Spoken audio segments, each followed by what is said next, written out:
Hello दोस्तों, आज हम लोग भारतीय मैप के बारे में अध्ययन करेंगे कि जो भारतीय मैप आपने देखा होगा कि भारतीय मैप में जो तटीय राज्य होते हैं इनकी संख्या कितनी होती है। आखिर पूर्वी राज्य की संख्या कितनी है या पूर्वी तट के राज्य की संख्या कौन है और पश्चिमी राज्य की तटीय सीमा कौन कौन सी है, इनके बारे में जानेंगे।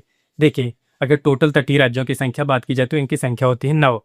और अगर पूर्वी या पश्चिमी तटीय राज्य संख्या की बात की जाए तो पश्चिमी तटीय राज्य संख्या होती है, इनकी संख्या 5 होती है। और पूर्वी राज्यों की संख्या या पूर्वी तटीय राज्यों की संख्या बात की जाए तो ये 4 होती है। अब हम कैसे जानेंगे कि कौन सा राज्य पूर्वी की तरफ है और कौन सा राज्य पश्चिमी की तरफ है।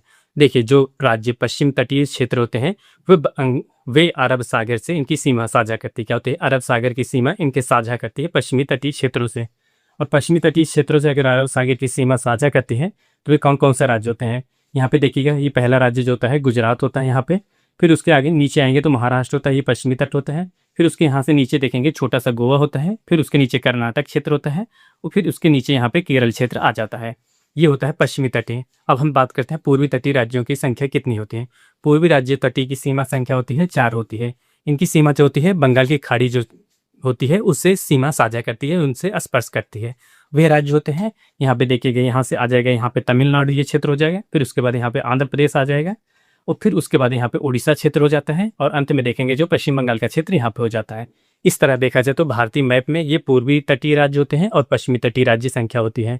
इस तरह इंपॉर्टेंट फैक्ट्स के लिए आप हमारे चैनल को लाइक करें, शेयर करें, सब्सक्राइब करें।